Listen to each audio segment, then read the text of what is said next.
I have 5 little rules that you can follow as you find your spark and bring your spark to life. The first is to go after the things that you want. Let me tell you a story. So a friend of mine and I, we went for a run in Central Park. The Roadrunners organization, on the weekends, they host races. And it's very common at the end of the race, they'll have a sponsor who will give away something, apples or bagels or something. And on this particular day, when we got to the end of the run, there were some free bagels. And they had picnic tables set up, and on one side was a group of volunteers.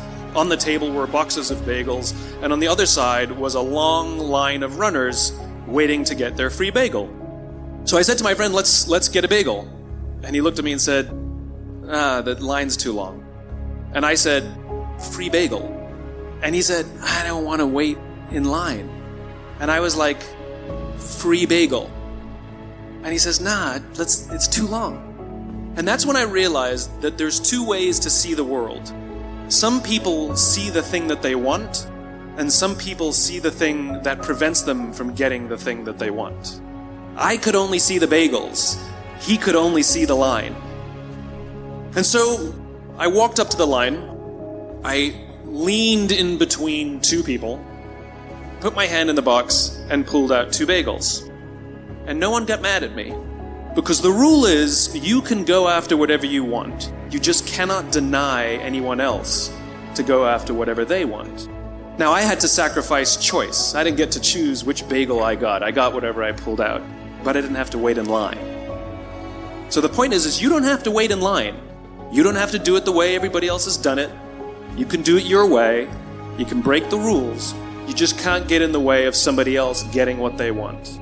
That's rule number 1. Rule number 2. I like this one. In the 18th century, there was something that spread across Europe and eventually made its way to America called puerperal fever, also known as the Black Death of childbed.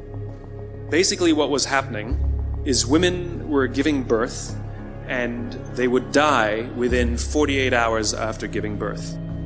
This Black Death of childbirth was the ravage of Europe, and it got worse and worse and worse over the course of over a century. In some hospitals, it was as high as 70% of women who gave birth who would die as a result of giving birth. But this was the Renaissance. This was the time of empirical data and science, and we had thrown away things like tradition and mysticism. These were men of science, these were doctors. And these doctors and men of science wanted to study and try and find the reason for this Black Death of childbed, and so they got to work studying, and they would study the corpses of the women who had died. And in the morning they would conduct autopsies, and then in the afternoon they would go and deliver babies and finish their rounds.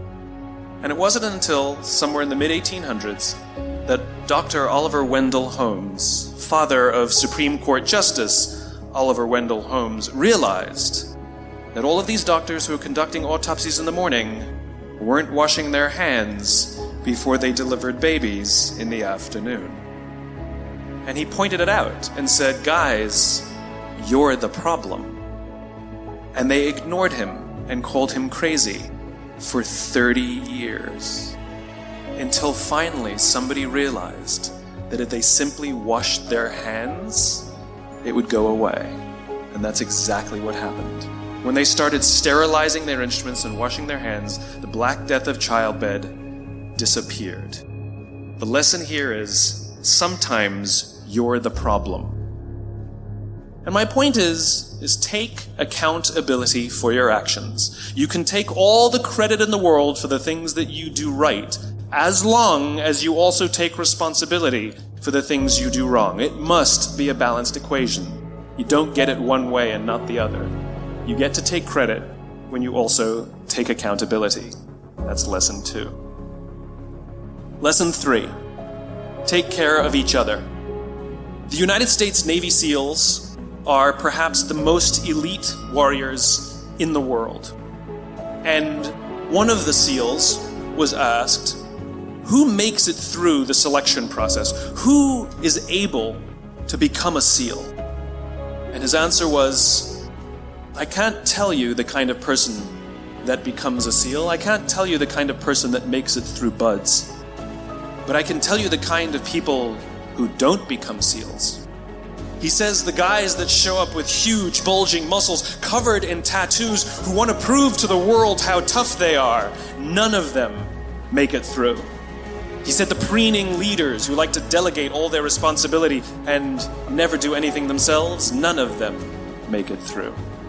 He said the star college athletes who've never really been tested to the core of their being, none of them make it through.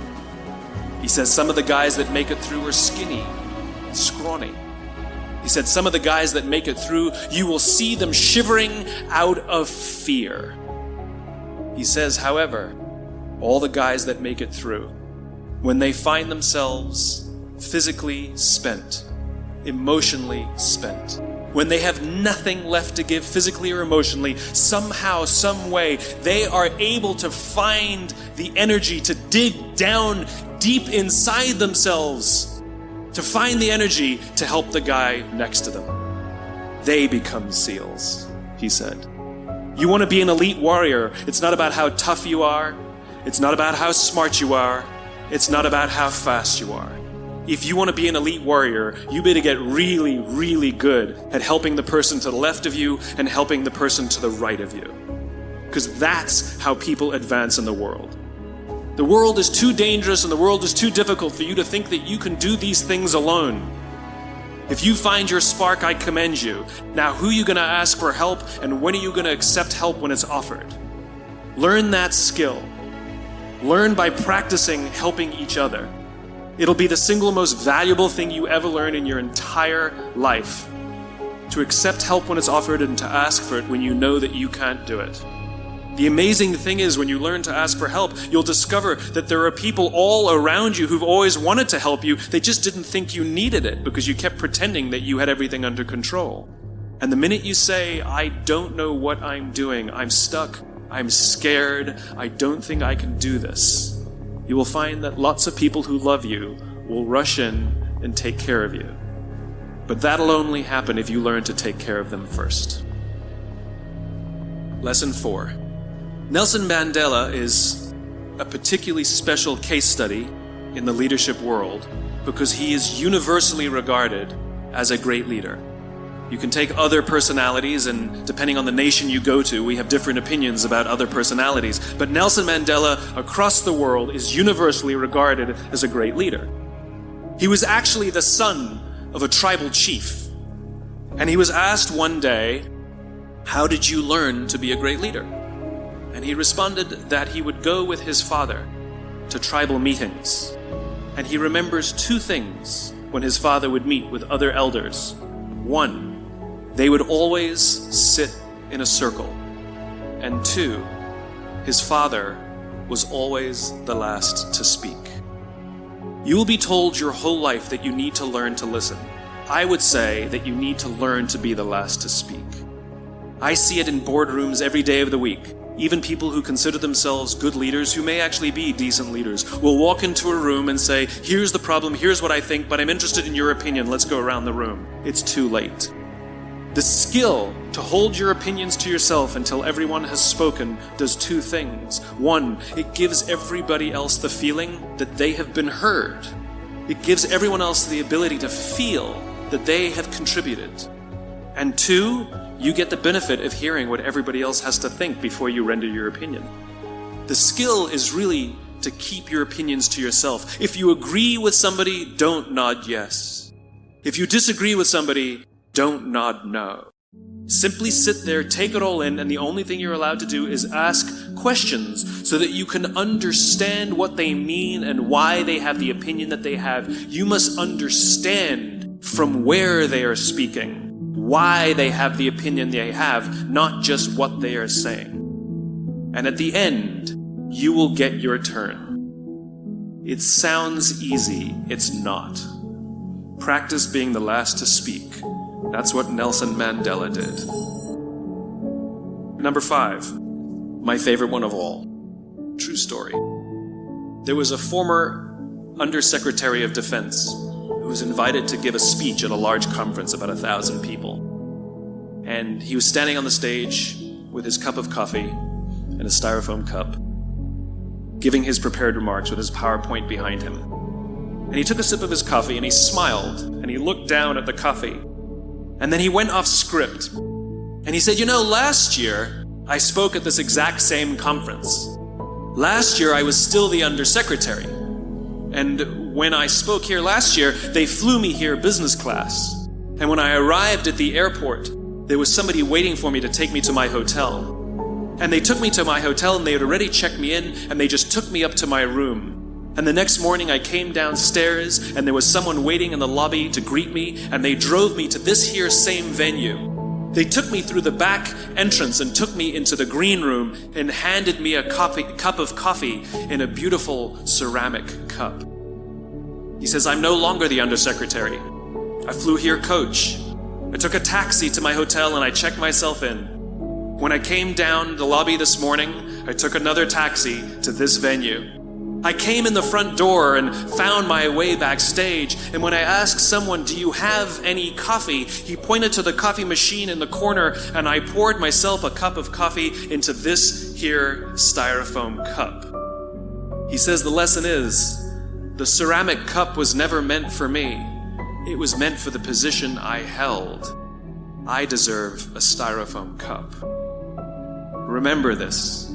As you gain fame, as you gain fortune, as you gain position and seniority, people will treat you better. They will hold doors open for you. They will get you a cup of tea and coffee without you even asking. They will call you sir and ma'am, and they will give you stuff. None of that stuff is meant for you. That stuff is meant for the position you hold. It is meant for the level that you have achieved of leader or success or whatever you want to call it. But you will always deserve a styrofoam cup. Remember that. Remember that lesson of humility and gratitude. You can accept all the free stuff. You can accept all the perks. Absolutely, you can enjoy them. But just be grateful for them and know that they're not for you. That none of us deserve the perks that we get. We all deserve a styrofoam cup.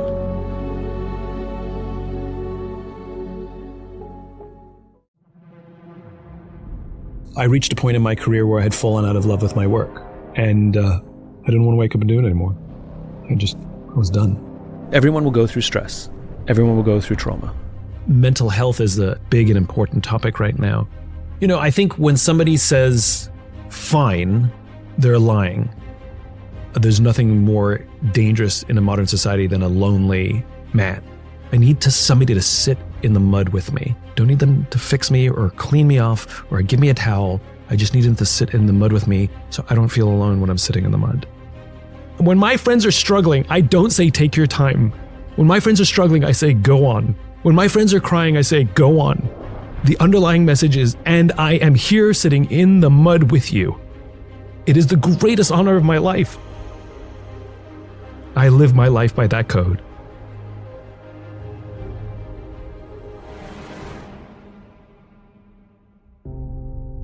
I reached a point in my career where I had fallen out of love with my work. Superficially, my life was good. I owned my own business. We had amazing clients. We did amazing work. And I didn't want to wake up and do it anymore. I was done, And I was deeply embarrassed, feeling bad because I shouldn't. Look what I'm doing. Look at the things I'm getting to do. Like I shouldn't be, depressed or, not want to go to work. And so I kept all those negative feelings to myself, which really is stupid. And the feelings got darker and darker and darker, and they feed on themselves. And that's the problem with keeping negative feelings to yourself. They fester and grow. And it got to the point where I was in really a dark place. But all of my energy went into pretending that I was happier, more in control, and more successful than I really felt. So nobody knew. And it wasn't until a very dear friend of mine came to me and said, there's something wrong. There's something different. I don't know what it is, but something's off. And for whatever reason, I opened up and came clean. And it was cathartic. It was a weight lifted off my shoulders. And all of that energy that went into lying, hiding, and faking every day, I now had new energy, renewed energy to actually find a solution. I think it's really hard when your friends say to you there's something wrong and you go, no, everything's fine. And then they let it go. Or they're not even willing to say something's off. They just it's too uncomfortable. We don't like discomfort. We certainly don't like causing discomfort, and we certainly don't want to create tension or a fight. And so we just leave it. And I think the courageous friends, the friends who truly, truly, truly love you, are the ones who will lean into that tension and go, I don't care what you say, and I know you're lying to me. I love you to death, and I know something's wrong, and I'm going to keep asking you until you tell me, you know? And more importantly, whatever it is, I got you. I love you. You're safe. I don't know what it is, and I don't care what it is. Just know that I'm your partner, and you are never alone. You know, she said to me, you're not alone here. So I think she had the courage to get me to open up, and then I just stepped into the safe space. Mental health is a big and important topic right now. And I had a conversation with somebody recently, and I've realized I actually don't like the term mental health.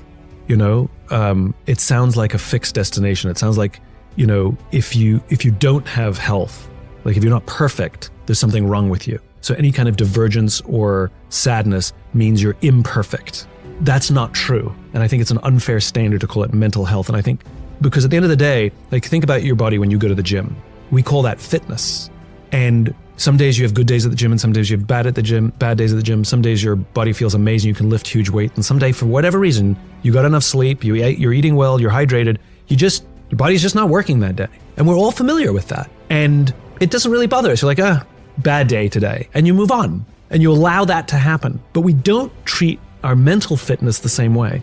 You know, being a human, you are 100% mentally fit if you have sadness, and if you have joy, and if you have doubt and uncertainty and insecurity.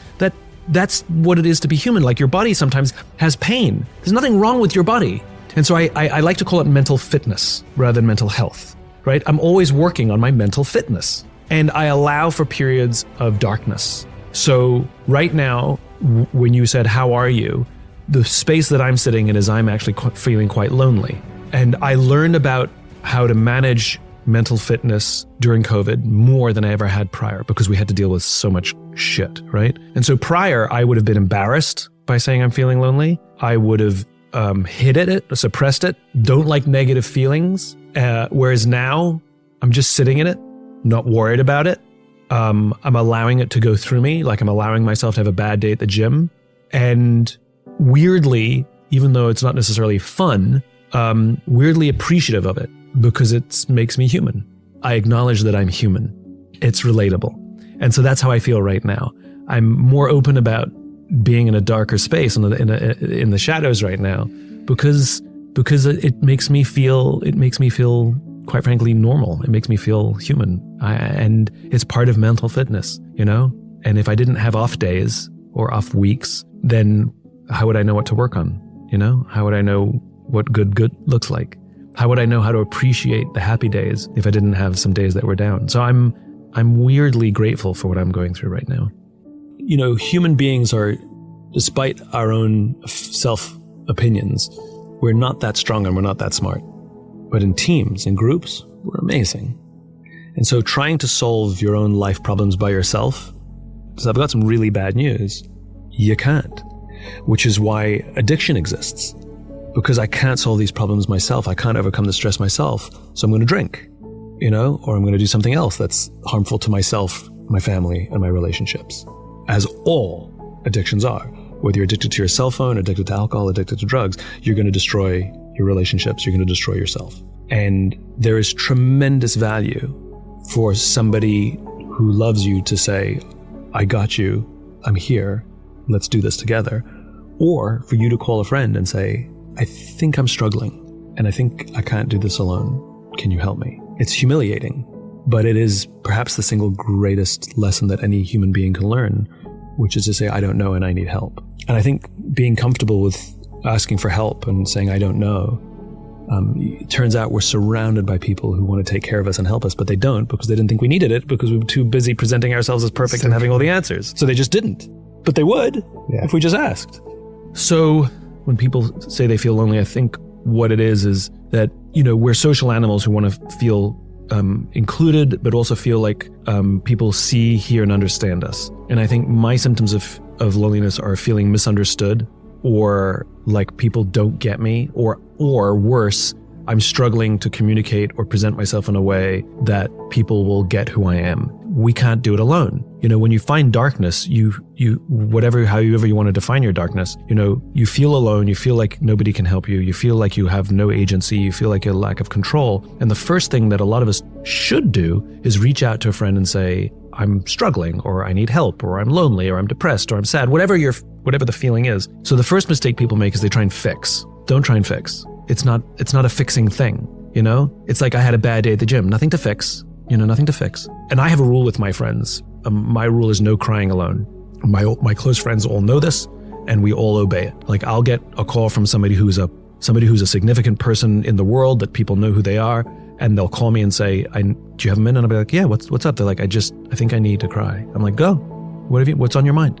And they'll tell me what's on their mind, and they will cry. And that's my rule. My rule with my friends is no crying alone. Because if you're at the point of absolute frustration, exhaustion, whatever it is that you can't hold it in, I'd rather you call me or one of us and you do it with somebody. You should never cry alone. And so I'm really good when I'm in a place like this of calling somebody and telling them, because I don't want to go through this alone. And some of my friends do have the skills where they can say, how do you feel? Oh, this is how I feel. That must be really frustrating. Yeah, it's really hard. Tell me more about that. Well, I'm sort of going through this and that.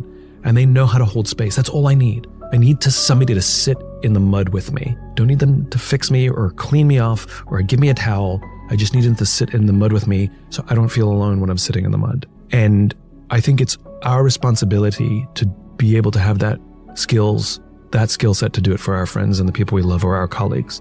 We don't teach listening. We don't teach difficult conversations. The fact that there's so much conversation about mental health right now is of course in part because we've just come through this crazy ass thing called COVID and lockdowns and social media. Sure, you can pile that on if you want. But I think really what it is, the fact that there's such a loud conversation about mental health is a spotlight on the fact that we do not know how to build deep, meaningful relationships. I think it is an indictment on our current state of affairs that not only do we not have the skills to be there for our friends, but the way we're reacting to it is by trying to seek resources to help me rather than teach me how to help my friends. I think we're going about it. And I always say leadership is about going first. It's why we call you leader, right? Doesn't mean you have the answers. It doesn't mean you're right. It just means you stepped first into the unknown, that we took the risk to go first. And so in a relationship, one of you can take the lead. One of you can go first to set the example of what it looks like and feels like to say, I'm having a bad day today, and I don't need you to fix it. I know what I'm going through. I want to tell you all of this stuff because I want you to be there with me, and I want to be there with you because I don't want to feel this way alone.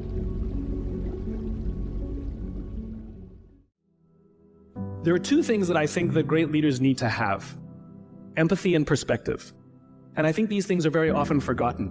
Leaders are so often so concerned about their status or their position in an organization, they actually forget their real job. And the real job of a leader is not about being in charge, it's about taking care of those in our charge. And I don't think people realize this, and I don't think people train for this. When we're junior, our only responsibility is to be good at our jobs. That's all we really have to do. And some people actually go get advanced educations so that they can be really good at their jobs, accountants or whatever, right? And you show up and you work hard, and the company will give us tons and tons of training how to do our jobs. They'll show us how to use the software. They'll send us away for a few days to get trained in whatever it is that we're doing for the company. And then they expect us to go be good at our jobs. And that's what we do. We work very hard. And if you're good at your job, they'll promote you. And at some point, you'll get promoted to a position where we're now responsible for the people who do the job we used to do, but nobody shows us how to do that. And that's why we get managers and not leaders. Because the reason our managers are micromanaging us is because they actually do know how to do the job better than us. That's what got them promoted. Really what we have to do is go through a transition. Some people make it quickly, some people make it slowly, and unfortunately some people will never make that transition at all. Which is we have to go through this transition of being responsible for the job and then turning into somebody who's now responsible for the people who are responsible for the job. And as I said before, one of the great things that is lacking in most of our companies is that they are not teaching us how to lead. And leadership is a skill like any other. It is a practicable, learnable skill.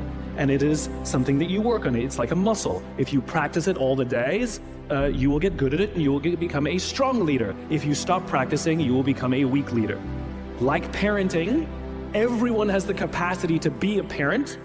Doesn't mean everybody wants to be a parent, and doesn't mean everybody should be a parent. Leadership is the same.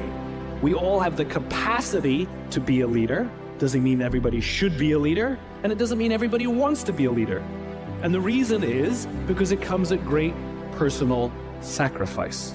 Remember, you're not in charge, you're responsible for those in your charge. That means things like when everything goes right, you have to give away all the credit. And when everything goes wrong, you have to take all the responsibility. That sucks, right? It's things like staying late to show somebody what to do. It's things like when something does actually break, when something goes wrong, instead of yelling and screaming and taking over, you say, try again. When the overwhelming pressures are not on them, the overwhelming pressures are on us. At the end of the day, great leaders are not responsible for the job. They're responsible for the people who are responsible for the job. They're not even responsible for the results. I love talking to CEOs and say, what's your priority? And they put their hands on their hips all proudly and say, my priority is my customer. I'm like, really? You haven't talked to a customer in 15 years. There's no CEO on the planet responsible for the customer.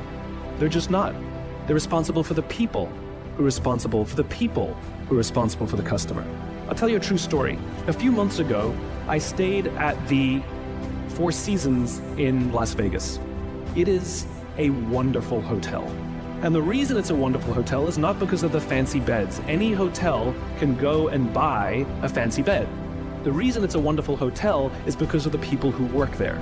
If you walk past somebody at the Four Seasons and they say hello to you, you get the feeling that they actually wanted to say hello to you. It's not that somebody told them that you have to say hello to all the customers, say hello to all the guests, right? You actually feel that they care. Now, in their lobby, they have a coffee stand. And one afternoon, I went to buy a cup of coffee, and there was a barista by the name of Noah who was serving me. Noah was fantastic. He was friendly and fun, and he was engaging with me, and I had so much fun buying a cup of coffee, I actually think I gave 100% tip, right? He was wonderful. So as is my nature, I asked Noah, do you like your job? And without skipping a beat, Noah says, I love my job. And so I followed up. I said, what is it that the Four Seasons is doing that would make you say to me, I love my job? And without skipping a beat, Noah said, throughout the day, managers will walk past me and ask me how I'm doing, if there's anything that I need to do my job better. He said, not just my manager, any manager. And then he said something magical. He says, I also work at Caesar's Palace. And at Caesar's Palace, the managers are trying to make sure we're doing everything right. They catch us when we do things wrong. He says, when I go to work there, I like to keep my head under the radar and just get through the day so I can get my paycheck. He says, here at the Four Seasons, I feel I can be myself. Same person, entirely a different experience from the customer who will engage with Noah. So we in leadership are always criticizing the people. We're always saying, we got to get the right people on the bus. I've got to fill my team. I got to get the right people. But the reality is, it's not the people. It's the leadership. If we create the right environment, we will get people like Noah at the Four Seasons. If we create the wrong environment, we will get people like Noah at Caesar's Palace. It's not the people. And yet we're so quick to hire and fire. You can't hire and fire your children. If your kids are struggling, we don't say, you got to see at school, you're up for adoption. So why is it that when somebody has performance problems at work, why is it that our instinct is to say, you're out? We do not practice empathy. What does empathy look like? Here's the lack of empathy. This is normal in our business world. You walk into someone's office, someone walks into our office and says, your numbers have been down for the third quarter in a row. You have to pick up your numbers, otherwise I can't guarantee what the future will look like. How inspired do you think that person is to come to work the next day? Here's what empathy looks like. You walk into someone's office, someone walks into your office and says, your numbers are down for the third quarter in a row. Are you okay? I'm worried about you. What's going on? We all have performance issues. Maybe someone's kid is sick. Maybe they're having problems in their marriage. Maybe one of their parents is dying. We don't know what's going on in their lives. And of course, it will affect performance at work. Empathy is being concerned about the human being, not just their output. We have, for some reason, our work world has changed over the past 20 and 30 years. We are suffering the side effects of business theories left over from the 80s and 90s. And they are bad for people, and they are bad for business. Let me give you an example. The concept of shareholder supremacy was a theory proposed in the late 1970s. It was popularized in the 80s and 90s. It is now standard form today. You talk to any public company and you ask them their priority and they say maximize shareholder value. Really? That's like a coach prioritizing the needs of the fans over the needs of the players. How are you going to build a winning team with that model? But that's normal today. We don't even perceive it as broken or damaged or wrong or outdated. Remember, the 80s and 90s were boom years with relative peace and a kinder, gentler Cold War. Nobody was practicing hiding under their desks in school anymore. We are no longer in those times. These are no longer boom years. These are no longer peaceful times, and those models cannot work today. Here's another one. Mass layoffs. Using someone's livelihood to balance the books, right? It's so normal in America today that we don't even understand how broken and how damaging it is, not only to human beings, but to business. You know, companies talk about how they want to build trust and cooperation and they announce a round of layoffs. Do you know the quickest way to destroy trust and destroy cooperation in a business, literally in one day? Lay people off. And everyone gets scared. Right? Can you imagine sending someone home to say, honey, I can no longer provide for our family because the company missed its arbitrary projections this year? And forget about the people who lost their job. Think about the people who kept their jobs. Because every single decision a company makes is a piece of communication. And the company has just communicated to everybody else, this is not a meritocracy. We don't care how hard you work or how long you've worked here. If we miss our numbers and you happen to fall on the wrong side of the spreadsheet, I'm sorry, we cannot guarantee employment. In other words, we come to work every day afraid.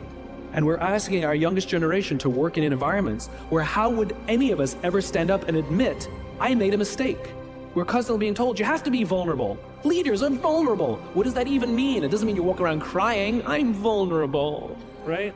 No, what vulnerability means is you create an environment in which someone feels safe enough to raise their hand and said, I don't know what I'm doing.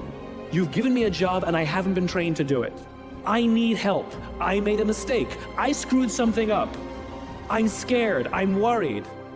All of these things no one would ever admit inside a company because it puts a target on your head in case there's another round. And so we keep it to ourselves. And how can a company ever do well if nobody's ever willing to admit they made a mistake, that's scared, or they don't know what they're doing?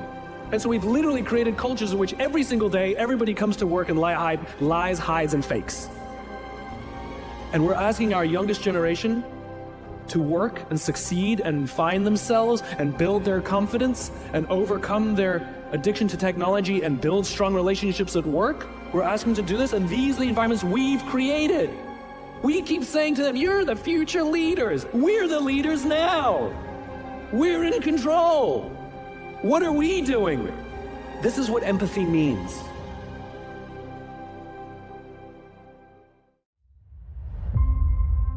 Few of us can debate, right, that there's an increase in depression, anxiety, and suicide amongst young people.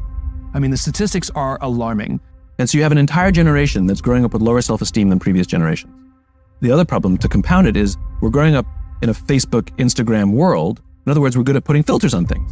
We're good at showing people that life is amazing even though I'm depressed. All of our validation now comes from the number of likes, the number of followers we have. You have an addiction.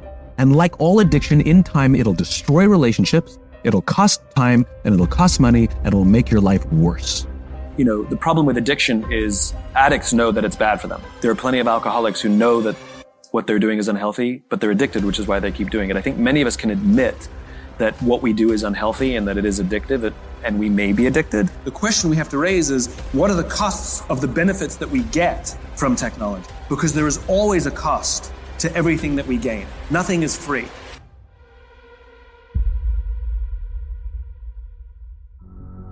We know that engagement with social media and our cell phones releases a chemical called dopamine. That's why when you get a text, it feels good. right? But, we've all had it where you're feeling a little bit down or feeling a bit lonely. And so you send out 10 texts to 10 friends, hi, hi, hi, hi, because it feels good when you get a response, right? It's why we count the likes. It's why we go back 10 times to see if my Instagram is growing slower, did I do something wrong? Do they not like me anymore, right? The trauma for young kids to be unfriended, because we know when you get a hit of dopamine, which feels good. It's why we like it. It's why we keep going back. Dopamine is the exact same chemical that makes us feel good when we smoke, when we drink, and when we gamble. In other words, it's highly, highly addictive. We have age restrictions on smoking, gambling, and alcohol, and we have no age restrictions on social media and cell phones, which is the equivalent of opening up the liquor cabinet and saying to our teenagers, hey, by the way, this adolescence thing, if it gets you down, that's basically what happened. You have an entire generation that has access to an addictive, numbing chemical called dopamine through social media and cell phones as they're going through the high stress of adolescence. Why is this important? Almost every alcoholic discovered alcohol when they were teenagers. When we're very, very young, the only approval we need is the approval of our parents. And as we go through adolescence, we make this transition where we now need the approval of our peers. Very frustrating for our parents, very important for us. That allows us to acculturate outside of our immediate families into the broader tribe, right? It's a highly, highly stressful and anxious period of our lives, and we're supposed to learn to rely on our friends. Some people, quite by accident, discover alcohol and numbing effects of dopamine to help them cope with the stresses and anxieties of adolescence. Unfortunately, that becomes hardwired in their brains, and for the rest of their lives, when they suffer significant stress, they will not turn to a person, they will turn to the bottle. Social stress, financial stress, career stress, that's pretty much the primary reasons why an alcoholic drinks. What's happening is because we're allowing unfettered access to these dopamine-producing devices and media, basically it's becoming hardwired, and what we're seeing is as they grow older, too many kids don't know how to form deep, meaningful relationships. Their words, not mine. They will admit that many of their friendships are superficial. They will admit that their friends, that they don't count on their friends, they don't rely on their friends, they have fun with their friends, but they also know that their friends will cancel on them if something better comes along. Deep, meaningful relationships are not there because they never practice the skill set, and worse, they don't have the coping mechanisms to deal with stress. So when significant stress starts to show up in their lives, they're not turning to a person, they're turning to a device, they're turning to social media, they're turning to these things which offer temporary relief. We know, the science is clear, we know that people who spend more time on Facebook suffer higher rates of depression than people who spend less time on Facebook, right? These things balance. Alcohol is not bad, too much alcohol is bad. Gambling is fun, too much gambling is dangerous, right? There's nothing wrong with social media and cell phones. It's the imbalance, right? If you're sitting at dinner with your friend and you're texting somebody who's not there, that's a problem. That's an addiction. If you're sitting in a meeting with people you're supposed to be listening to and speaking, and you put your phone on the table, face up or face down, I don't care, that sends a subconscious message to the room that you're just not that important to me. That's what happens. And the fact that you cannot put it away is because you are addicted, right? If you wake up and you check your phone before you say good morning to your girlfriend, boyfriend, or spouse, you have an addiction. And like all addiction, in time, it'll destroy relationships, it'll cost time, and it'll cost money, and it'll make your life worse. So you have a generation growing up with lower self-esteem that doesn't have the coping mechanisms to deal with stress. Now you add in the sense of impatience, right? They've grown up in a world of instant gratification. You want to buy something, you go on Amazon, it arrives the next day. You want to watch a movie? Log on and watch a movie. You don't check movie times. You want to watch a TV show? Binge. You don't even have to wait week to week to week. I know people who skip seasons just so they can binge at the end of the season. Instant gratification. Everything you want, you can have instantaneous. Everything you want, instant gratification. Except job satisfaction and strength of relationships, there ain't no app for that. They are slow, meandering, uncomfortable, messy process. And so what this young generation needs to learn is patience. That some things that really, really matter, like love or job fulfillment, joy, love of life, self-confidence, a skill set, any of these things, all of these things take time. Sometimes you can expedite pieces of it, but the overall journey is arduous and long and difficult. And if you don't ask for help and learn that skill set, you will fall off the mountain, or you will, the worst case scenario, and we're already seeing, we're seeing an increase in this generation. We're seeing an increase in accidental deaths due to drug overdoses. We're seeing more and more kids drop out of school or take leaves of absence due to depression. Unheard of. This is really bad. Those are all bad cases. The best case scenario is you'll have an entire population growing up and going through life and just never really finding joy. They'll never really find deep fulfillment in work or in life. They'll just fine. How's your job? Fine. The same as yesterday. How's your relationship? It's fine. Like, that's the best case scenario, which leads me to the fourth point, which is environment, which is we're taking this amazing group of young, fantastic kids who were just dealt a bad hand. It's no fault of their own. And we put them in corporate environments that care more about the numbers than they do about the kids, that aren't helping them overcome the challenges of a digital world and finding more balance, that isn't helping them overcome the need to have instant gratification and teach them the joys and impact and the fulfillment you get from working hard on something for a long time that cannot be done in a month or even in a year. There should be no cell phones in conference rooms. None. Zero. And I don't mean the kind of like sitting outside waiting to text. I mean, like, when you're sitting and waiting for a meeting to start, nobody this is what we all do. We all sit here and wait for the meeting to start. Meeting starting? Okay. We start the meeting. No, that's not how relationships are formed. Remember we talked about it's the little things?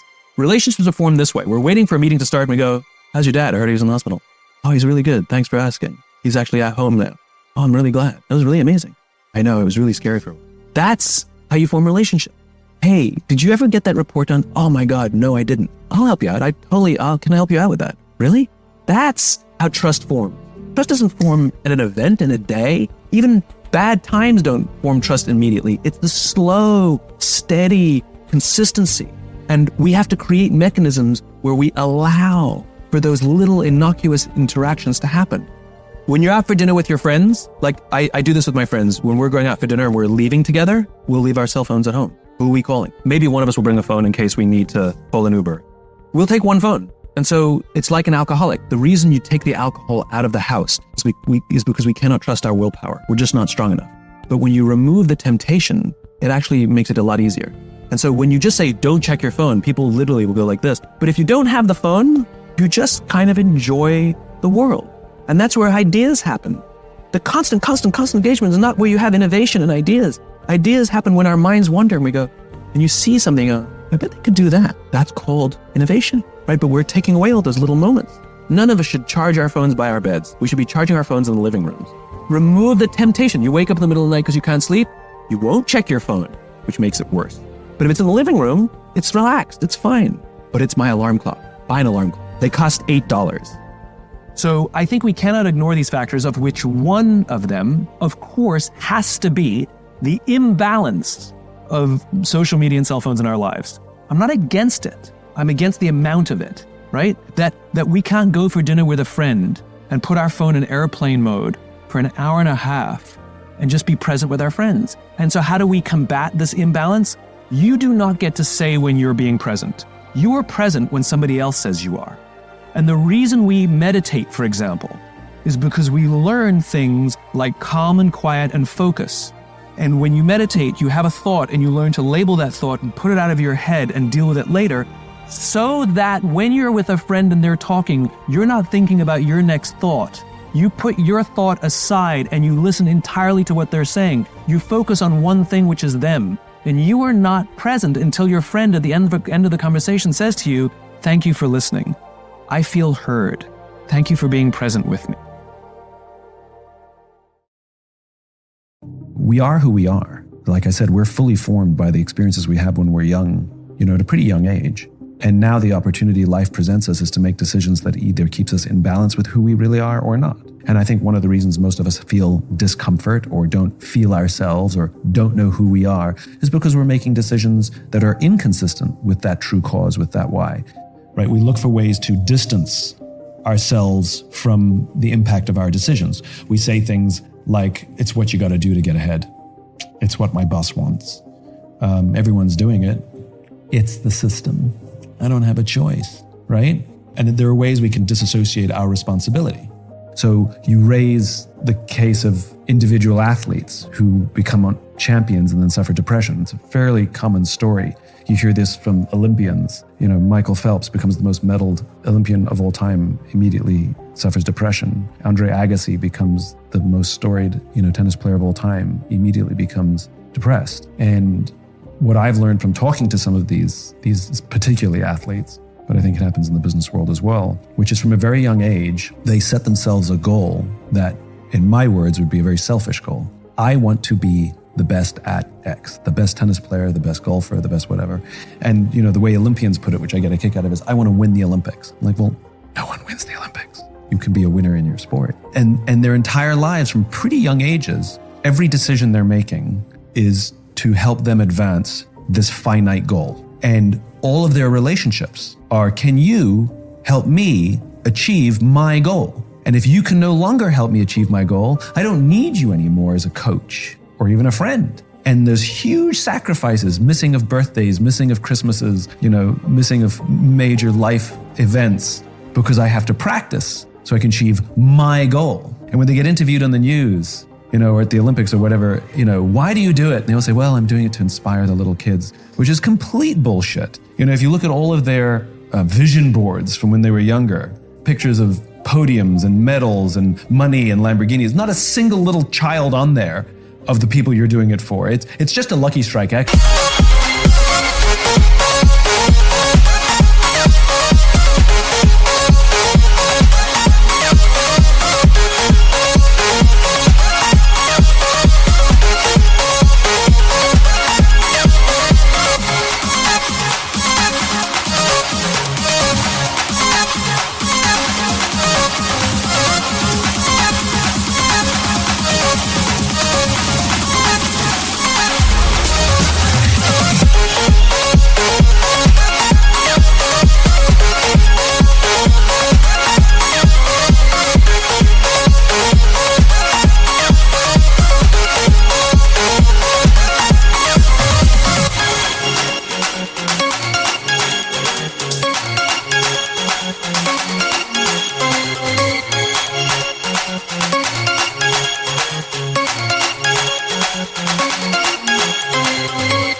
I mean, absolutely, you do inspire children, but that's not the reason you did it. You just got that, like I said, it's sort of it's a twofer. And then when they achieve or don't achieve this thing, and then can no longer compete for it, they've set their entire path and all their relationships on these finite, selfish goals. And so when it's complete, they realize they don't really have a lot of friends around them. They don't really have a lot of close relationships. They don't really even have a sense of purpose, because they've been spent the past 20 years or so with one purpose, which was this finite goal, which now has run out. And so they're very purposeless. And I see this in Broadway performers who set their whole life to be on the West End or be on Broadway. Every class, every tap dancing class, every singing class, they make it, they get there, and then depression, or at least malaise. Or senior executive, same thing. If I just make $1 million, if I just become a millionaire, then I'll feel. And the problem with all of those things is, as I said before, they are selfish. It is your goal for your reasons, which is not fulfilling for any social animal, for any human being.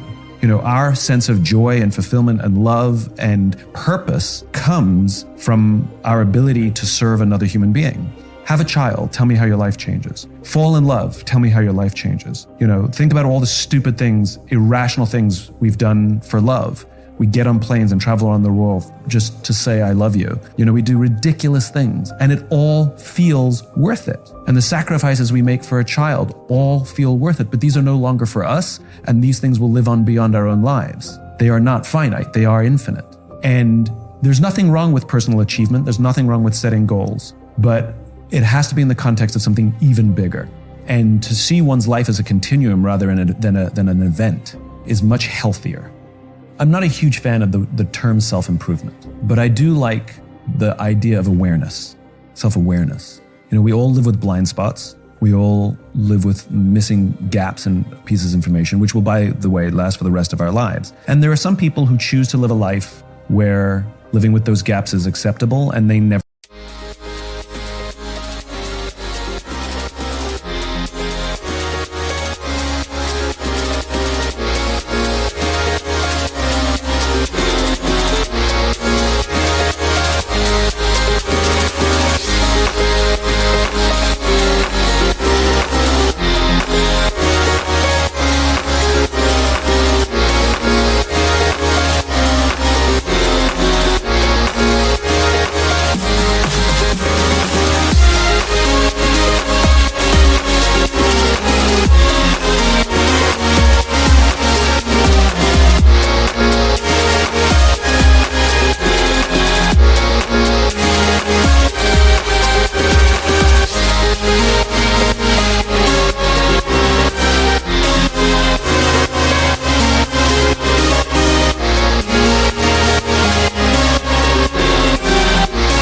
fill them in and we would say that they remain stagnant. And arguably, either mentally or physically unhealthy, getting unhealthier as they get older, For anyone who wants to be a better version of themselves, a more aware version of themselves, I seek out information. And that comes in all kinds of forms, right? It can be in a relationship. So for example, I went and took a listening class. I was dating someone and she accused me of being a bad listener. And I was like, you do know what I do for a living, right? Like, I'm a really good listener, so I don't know what you're talking about, And then I took this listening class. Turns out I'm an absolutely brilliant listener with people who I'll never see again for the rest of my life. But amongst my friends and family, appalling.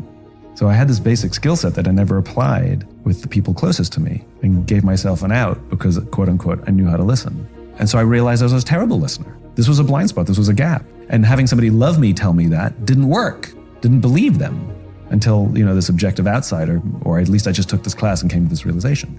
That was brilliant. That awareness of the blind spot and the awareness of the skills that I need to be a better brother, son, boyfriend, friend, I had to learn how to hold space for someone and then practice. That's awareness. And I think our health is awareness. Unfortunately, some people wait for the breakup to learn that they're bad listeners. Some people wait for the heart attack to realize they're eating poorly. That's awareness. You get awareness by getting a punch in the face. I think it's a responsibility for every human being, should they want to have value in the lives of others, to seek awareness in how they show up in the world and how the world impacts them, their mental health, their physical health, their ability to maintain relationships and nurse relationships, for those who want to show up better in the lives of others, which is I see being healthy as a service to others. But I think we've neglected for decades the socialness of our animal, and social media and cell phones and the ubiquity of those technologies have complicated our ability to be human. And I started to realize we've confused things here, which is we don't get to decide when we're present. We get to practice being present. And so for anyone who's ever practiced meditation, there are absolutely benefits to us, without a doubt. Those are important mental and physical health benefits of meditation and mindfulness, and we should practice those for sure. But there's also what I think is the primary reason, some would consider secondary reason, which is if you practice meditation, for example, you learn to focus on one thing, your mantra, a sound, your breath, whatever it is. You don't think of nothing, you think of one thing, focus on one thing, right? And if something interrupts that thing, you have a thought. Can I leave the washing machine on? You label it a thought and you push it out of your head and you say, I'll deal with it later. And that's the whole idea, is total focus and the ability to put your thoughts out of your head to stay focused on this one thing. Now think about when you're sitting listening with a friend who's going through a hard time. Are you listening or are you waiting for your turn to speak?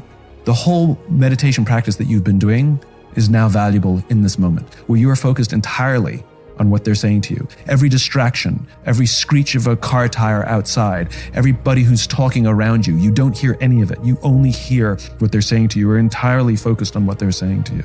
And when you have your own thoughts of advice you'd like to give, or things you want to tell them, oh my God, me too, that happened to me as well, right? You say, nope, that's not important in this moment, and you put it out of your head and deal with it later.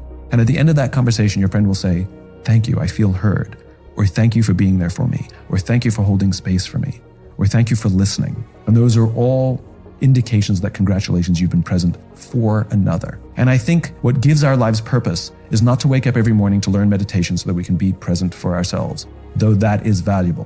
What gives our lives purpose is to do these things for another. There's nothing wrong with doing things and enjoying the benefit of those things yourself, by all means.